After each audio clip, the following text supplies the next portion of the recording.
Welcome back to my channel, Advocate Narendra Madhav. Guys, last part we will discuss live-in relationship, including domestic violence act or rights of the women, those who have live-in relationship with their partner.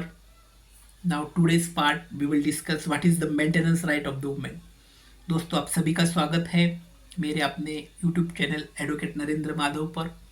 जैसे पिछले part में हमने देखा कि महिला का जो अधिकार है, जो एक तरह से शोषण अगर महिला का उसका पुरुष पार्टनर करता है तो जो भी डोमेस्टिक वायलेंस एक्ट है उसके तहत वो अपनी रेमेडीज मांग सकती है। आज के पार्ट में हम जो महिला लिव इन रिलेशनशिप में रहती है अपने साथी पुरुष साथी के साथ, और अगर पुरुष साथी उसका पूरी तरह से पालन पोषण नहीं करता होगा तो उसके लिए मेंटेनेंस प्रावधान जो है उसके बारे में हम बात करने वाले हैं। Now what is the maintenance right of the women? Women in a live in relationship में claim maintenance if the relationship is genuine and stable. Maintenance can be claim under domestic violence act section 125 CRPC in deserving case. However, casual relationships or one night arrangements are excluded. ये maintenance का जो अधिकार है वो live in relationship में रहने वाले हर एक महिला को है, क्योंकि जैसे है हम डोमेस्टिक वायलेंस एक्ट में जो शादी करने के बाद जो पत्नी अपने पत्नी के साथ रहती है और पति अगर पत्नी को नहीं संभालता है तो उसके लिए मेंटेनेंस की जैसे ही प्रावधान सीआरपीसी की सेक्शन 125 में की गई है, वही सेम सीआरपीसी का सेक्शन 125 भी लिव इन रिलेशनशिप में रहने वाली महिला के साथ भी सुनिश्चित किया गया है। लेकिन इसमें सबसे इंपॉर्टेंट दो चीज़ें मेंशन की गई है। जो दो चीज़ें जो है वो बहुत ज़्यादा इंपॉर्टेंट ये है कि मेंटेनेंस में क्लेम वही महिला करेंगी if the relationship is genuine and stable. अगर वो महिला का रिलेशनशिप जो है वो हर तरह से जेन्युइन होना चाहिए और स्टेबल भी होना चाहिए। जो इसके एक्सक्लूडेड जो पार्ट मेंशन किए गए हैं वो कैजुअल रिलेशनशिप जो है वो वहाँ पे एक्सक्लूड किया गया है।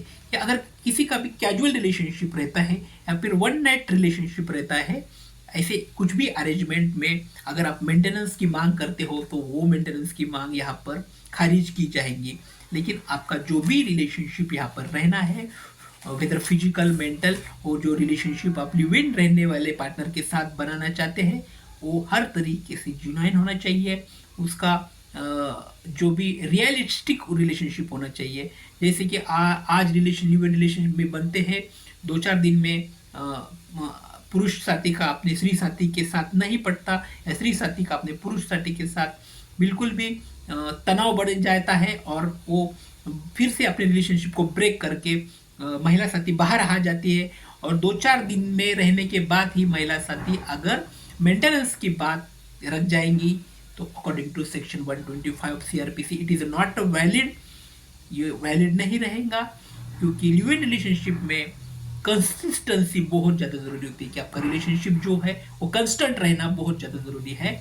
और साथ ही साथ उसमें जो पार्ट एक्सक्लूड किया गया है वो कैजुअल रिलेशनशिप का पार्ट एक्सक्लूड किया गया है कि कैजुअल रिलेशनशिप अगर बनता है तो एक्सक्लूड किया गया है। अगर वन नाइट स्टे और वन नाइट रिलेशनशिप भी बनते हैं तो वो भी एक्सक्लूड किया गया है।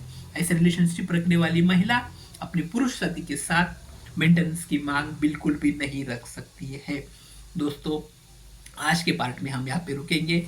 आने वाले पार्ट में राइट्स ऑफ चिल्ड्रेंस, अगर लिव इन रिलेशनशिप में जो भी महिला और जो भी पुरुष एक साथ विदाउट शादी करने के बाद रहना चाहते हैं, विदाउट विवाह के संबंध सुनिश्चित करने के अलावा भी रहना चाहते हैं, तो जो भी बच्चे उनकी तरह से पैदा होते हैं उनका कोई अधिकार जो है लिव इन रिलेशनशिप में रहने वाले पार्टनर का, उसके बारे में नेक्स्ट लेक्चर में बात करेंगे।